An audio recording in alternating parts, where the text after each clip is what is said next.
ChatGPT-4 just got released, and in this video, we'll be discussing some of the new features. So let's dive right into it.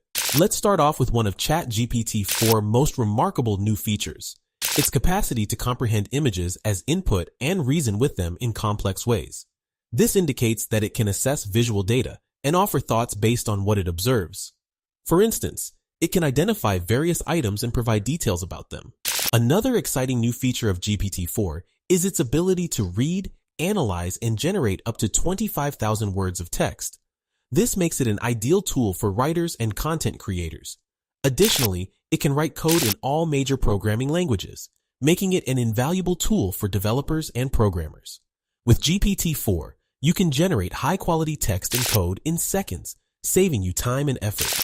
Another feature of ChatGPT-4 that sets it apart from its predecessors is its ability to answer complex questions. It can analyze your queries and provide you with useful insights on how to solve problems. For instance, you can ask it how you would clean the inside of a tank filled with piranhas, and it will provide you with the best course of action. This feature makes GPT-4 an excellent tool for problem solving, research, and analysis.